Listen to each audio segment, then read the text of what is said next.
So good morning everyone, and welcome back to another video here in the UK, doing a walking day tour of Liverpool, a city that I've never actually been into properly before. So I'm really excited to explore this city with you all today and see some amazing sights to show you what kind of things Liverpool has to offer. But today I'm actually starting the vlog here outside Liverpool Lime Street Station, which is the station that I've just come from on the train. And as soon as you come out of the station, you're presented with this huge building behind me, which is the St George's Hall. And it's one of the most iconic landmarks here in Liverpool, so it's a great way to start the vlog. And you can see all the columns outside of the front of it. And it was designed by someone called Harvey Lonsdale Elms. And he was only 25 years old when he designed it, and it opened in 1854. So it's been here now for over 150 years. And it hosts a lot of concerts and cultural events. So it's designed to be like a massive concert hall. And once upon a time I had famous performers there, such as Charles Dickens. But today it's used for like events, things like weddings and civil ceremonies, and they sometimes have like art installations in there as well. Opposite the St George's Hall we have a column just here, and we also have the Empire Theatre, which is holding musical theatre productions. At the moment they're holding Hamilton, and it looks like another show called The Funniest Musical. And just over this way you've got Liverpool Lime Street Station. But just behind St George's Hall we have actually got a park, if you want to check that out when you come out of the station. It's called St John's Gardens. I've noticed that so far in Liverpool, I've only just arrived, there is so many statues everywhere. Like there's tons of statues, like an abnormal amount of statues. I don't know, unless I've just not noticed it before in other cities, but I mean just here in this square alone, I can count 1, 2, 3, 7, 8. There's 8 I think just in this park alone, and then just behind where we just came from the station there was another 3 or 4 there as well, so there's quite a few statues around.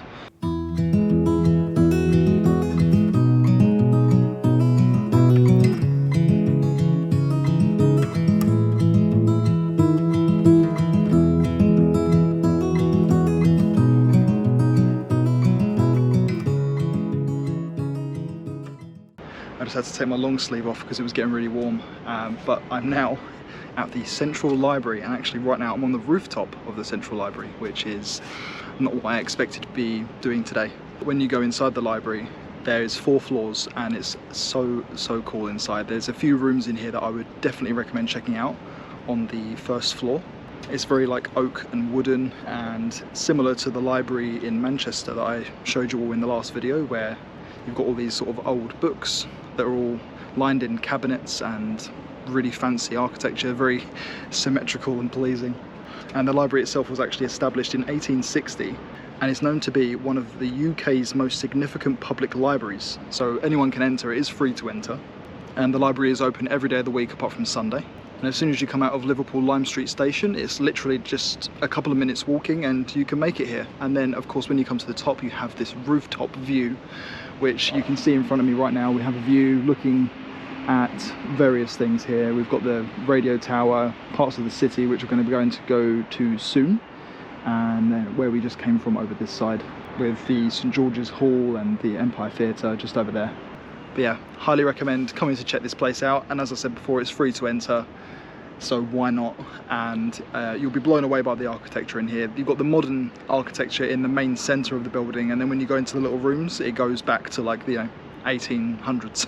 It's a really good blend, and yeah, did not expect it actually, did not expect to come in and see this today. So just next door to the library is the World Museum. I've just been in there for over an hour. Seriously, you could spend all day in there if you wanted to. There's so much to see. There's 5 floors of all different kinds of things in there. You've got the natural history section, there's a geology area, world cultures, ancient civilizations, planetarium, there's even an aquarium in there. And they've actually got an exhibition in there at the moment about saving the bees, and because apparently today is World National Bee Day, there's actually 25% off. So that was a coincidence coming here today for that. But yeah, so much to see in there. It is free to enter. For the exhibition you do have to pay, but everything else is free. So like I said, you can spend a lot of time in there. If I wasn't doing other things today, I probably would have spent longer in there. But yeah, it's a very fascinating place, and would highly recommend checking that one out. They recommend that you start from the top and work your way down. So you get the lift up to the top floor and then just slowly work your way down to the bottom floor. Okay, now just behind me here we have the famous Matthew Street, which is known for its Beatles themed museum, and there's like, you know, souvenirs you can get that are all to do with the Beatles, because of course they are from around here. This is what they're known for in Liverpool. And there's also some clubs down there. You'll also see a lot of tour groups, so if you're going during the day it's going to be quite busy, because lots of tours are happening where they explain a lot about what the Beatles are, what happened, you know, their history. But yeah, it's very iconic, definitely worth checking out. It's only a small street, but it's definitely, you know, you have to go down there if you're in Liverpool.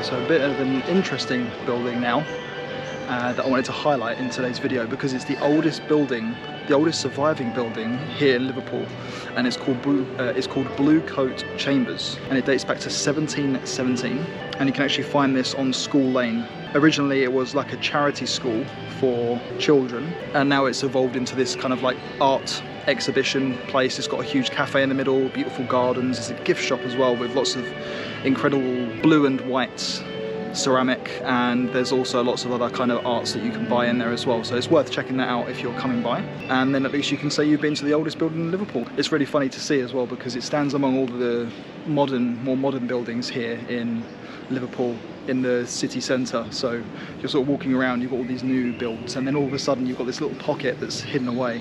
But it looks like over here we do have a couple of shops as well. We've got one that are selling lots of plants and goods, and then there's another one here that's selling books and sort of antiques. Yeah, it's such a beautiful day today. The weather in the UK recently has just been incredible. You can see, we've just got in front of me there, we've got lots of little boats coming in on the dock there, big Ferris wheel looking thing just in the distance, and then in the far distance behind that bridge over there we have the Tate, which is where I'm going to now, and got some other things to see along the way as well, some more buildings just over there. I'm now at the Royal Albert Dock, and I've just been where the Tate is, but apparently at the moment it is closed for renovation, so I wasn't able to go inside.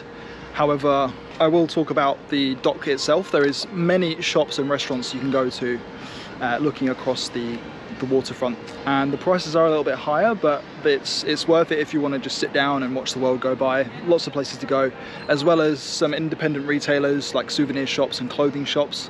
I had a great conversation with a couple of people in one of the clothing shops, and the shop is called Lost Souls, and they do all different merchandise. A lot of it's to do with like Liverpool, the football team, so you can find lots of clothing to do with the football team in there, as well as streetwear, and they've got hats and things.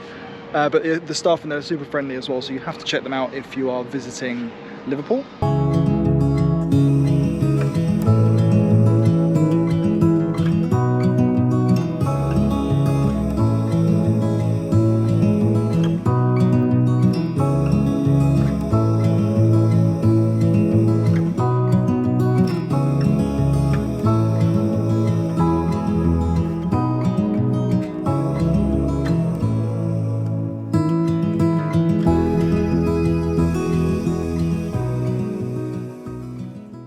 So another noteworthy place here in Liverpool is the Chinatown, and the reason I'm highlighting the Chinatown here is because the one in Liverpool is the oldest Chinatown outside of China in Europe, which is a pretty cool fact. So this one has been here the longest. It was found in the 1830s. It has a very iconic arch which you can find at the end of the street.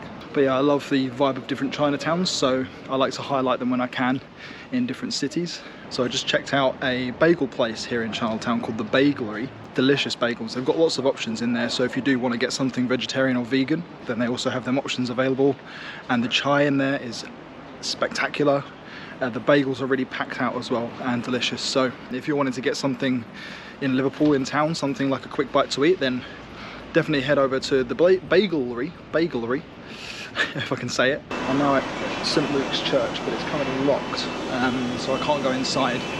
But it's known as the bombed out church because in the 1940s, I believe it was completely bombed, so it's now just like a shell. It was actually built between 1811 and 1832 with it's like a neo-Gothic style architecture.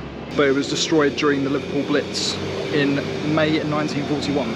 where it was hit by an incendiary bomb and it never got rebuilt. So now it's just walls surrounding it, and it's now used today as an open air venue which exhibits things like art. At night time it's sometimes an outdoor cinema. I'm not sure why it's shut right now. There's nothing saying why, because on the front one of the signs said it opens from 11 to 4. And the time now is 2:30, so it should be open, but yeah, I'm not too sure why that is. I was literally blown away when I walked around the corner and I just saw Liverpool Cathedral, which is that big cathedral behind me. I just looked online. It is one of the biggest cathedrals in the world.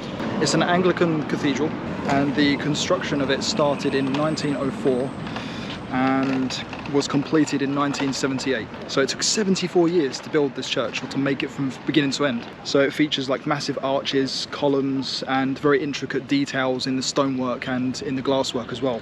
And the total height of it is 101 meters tall, which is around 331 feet. And of course, not only is it one of the largest cathedrals in the world, but it also has one of the largest pipe organs in the UK, with over 10,000 pipes on the organ. But it's more than just a place of worship. It hosts art events, concerts, light shows. It is free to enter and opens from 10 AM to 6 PM. And according to facts, it was Queen Elizabeth II's favourite cathedral. So that says something about it. So I would say that Liverpool Cathedral is the highlight of the day so far. The best place I've been to here. It is mind-blowing. The interior and the exterior are just so fascinating, so incredibly intricate and detailed, with lots of history, so it's worth checking out. And just next door you've also got St James's Garden, which has many tombstones here. It actually used to be a quarry going back a long time ago, but then it was transformed into the gardens in the later half of the 20th century. And it's quite interesting when you walk down the pathway to come down here, the whole pathway is lined with tombstones, which is a really fascinating feature. It feels like you're walking over graves when you're walking down it. The park itself is nice if you want to go for a walk outside of the city, to escape the city for a while. Yeah, overall a very beautiful area. So just behind me we have the Philharmonic pub, which is very famous. It's between the two cathedrals. There's actually two cathedrals here in Liverpool. You got the one that I just went to, which was the Liverpool Cathedral, and then there's one at the other end of the road, which is called the Metropolitan Cathedral, and that's where I'm heading to now. But on the way you can find the Philharmonic pub, which is known for its 1930s style interior, and it's absolutely stunning inside, and it's famous for its toilets. The gents toilets in there are meant to be some of the most posh toilets in the UK, which I think they were pretty nice. They were quite fascinating, but I was more impressed with the venue itself. When you actually go in and look at the venue, it is a really stunning building, and there's lots of little rooms you can go and sit in, and you can get yourself some food or a drink and just chill in there for a bit. But yeah, absolutely remarkable just to go in there and have a look at the building itself. It's worth a visit. And the very kind lady that was working in the Philharmonic recommended me to check out this other place across the road called the White Hart. Apparently it's really nice inside there. So it's just across the road right in front of me. I'm going to go and check that out now and see what that's about just before we go to the next cathedral. Okay, what I will say is it was a very good recommendation. It is stunning inside there, just like the other pub that I went to a minute ago. It is stunning inside. And actually this one is two pubs joined together. So out the back of the White Hart you've got another pub called the Engineer, and they both are connected. They're different pubs, but they're both connected, so they have the same team, and both of them are really great. And there's also an upstairs in the White Hart where you can go up and sit, and it's a more chilled vibe up there, a little bit more quiet, and the interior itself is just really, again, kind of almost like 1930s style, I think, but you know, it's got that kind of old feeling to it. So that's two places in one street that you can check out on the way to the second cathedral. So this is bringing me now to the last stop of the day, so the Metropolitan Cathedral of Liverpool. Absolutely unbelievable and so unique compared to other cathedrals, because of course when you go inside the cathedral it's completely round and it's very modernized. Actually it's one of the most distinctive and modern cathedrals in Europe. It is a Roman Catholic cathedral and it sits on top of Mount Pleasant, and actually from here you can see the Anglican Cathedral, which is the one that we went to. You can see it looming in the distance. It is huge. I will get a close-up to show you on screen as well now, just to show you really how huge that cathedral really is. And you can actually see as well, like when I show you just here, this is the one we're at now, which looks, you know, it doesn't look like your typical cathedral. It's completely white and it's cylindrical. The inside with all the stained glass windows and the sort of circular roof, with the like a beautiful organ, and there's just so many beautiful blue and red colours inside the building. And yeah, it's so worth checking out. And all of these places that I've shown you today are free to enter. Every single one I've shown you is free to enter. So just bear that in mind when you are coming here, that this is everything you can actually do in a day for free. So I really do hope you've enjoyed seeing Liverpool with me today and coming on this journey and seeing a bit of what Liverpool has to offer. Of course, there is so much more here that I will have to come back and make another video at some point in the future. But I really hope that you've enjoyed watching today's video. And of course, as always, stay tuned for more videos coming soon on my channel from different places. So thanks for watching, and I will see you all in the next one.